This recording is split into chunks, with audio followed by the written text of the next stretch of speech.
శాంతాకారం భుజగశయనం పద్మనాభం సురేశం విశ్వాకారం గగనసదృశం మేఘవర్ణం శుభాంకం లక్ష్మీకాంతం కమలనయనం యోగివృద్ధ్యానగమ్యం వందే విష్ణుం భవభయహరం సర్వలోకైకనాథం. శ్రీరామ రామ రామేతి రమే రామే మనోరమే సహస్రనామతత్తుల్యం రామనామ వరాననే. Since yesterday, we have started with this wonderful series of Sahasranamam. We have concluded yesterday saying that we will be looking at the birth of Sahasranama and the importance of Sahasranama. As you all know, there are 18 Puranas and 2 Itikasas. The major difference between Purana and Itikasa is the sages have written the stories and the facts when the avatara is happening. Valmiki wrote Ramayana, which is an epic, when Rama was living. Vedavyasa wrote Mahabharata when Krishna was living. Puranas are the stories after the avatars actually happen. For example, Varaha Purana.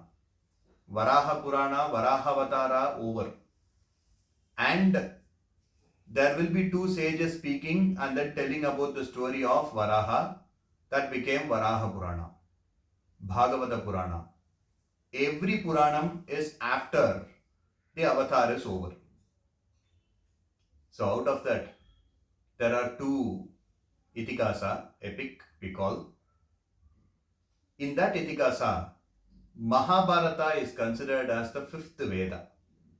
There are 4 Vedas, Rig, Yajur, Sama, Atharvana. And Mahabharata is considered as the 5th Veda.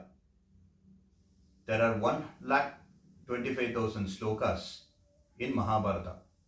It is a big kavya. And Vedavyasa has written so many stories about everybody in Mahabharata. Out of that, there are 2 important things which we need to pick. In Veda, Vedanta, Mahabharata, Ramayana, the stories and slokas will be so much. It will be very big. We cannot take all the 1,25,000 slokas and then do it on a daily basis. We don't have that jnana. We don't have that shakti. So we have to pick which is the best among that 1,25,000 sloka. So our Purvacharyas, great sages, have actually given a great guidelines for this. In Mahabharata, they say Bhagavad Gita and Sahasranama are the 2 pearls where you can actually pick up and then practice on a daily basis. Even Bhagavad Gita is 720 slokas. Out of that, there are so many arthas, there are so many confusions we may have in Bhagavad Gita. I will tell the reason for that. In Sahasranama, we won't have any confusions. Come to think of it, Bhagavad Gita is a Vedanta which explains the meaning of something which we don't know.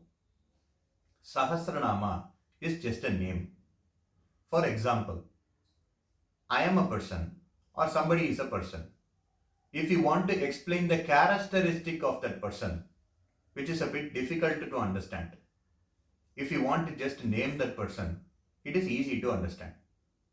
What Bhishmacharya has actually done is just named him.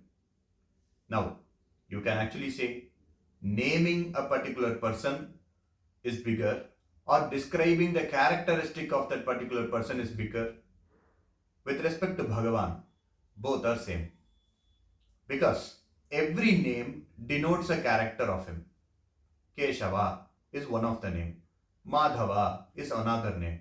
Srinivasa is another name. All these names have come through a meaning behind that. These are not names which we actually just give just for the sake of giving. So it is very important for us to understand the meaning. Okay, I don't know the meaning of all the 100,008 namas. What shall I do?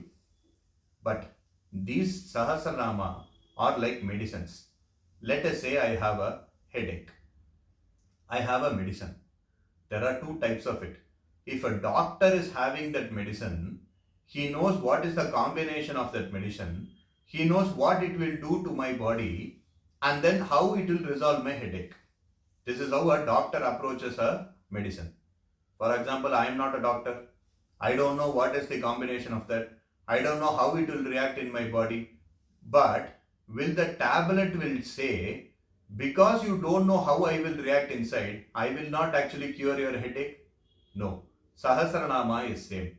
Great sages like Ramanuja, great sages like Madhvacharya, great sages like Shankaracharya know what is exactly the meaning of every Tirunama in there and what it actually denotes.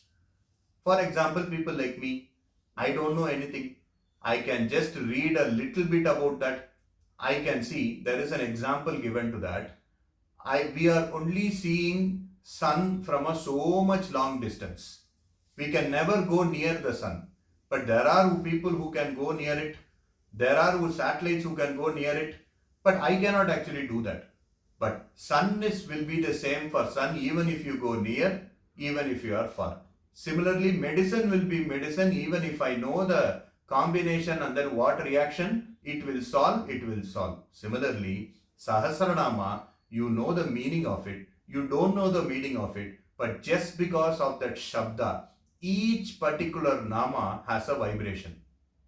And it is inside our body vibration, outside our body, which is our home, which is our vibration. When we tell on a daily basis, the positive vibration we create for our home, for our body, for our mind, it takes us into a spiritual journey. That is the reason Sahasranama is very important for us to recite. So today we got to know about the importance of Sahasranama. Tomorrow we will get to know the birth of Sahasranama and we will start with some Tirunamas. Jai Sri Krishna.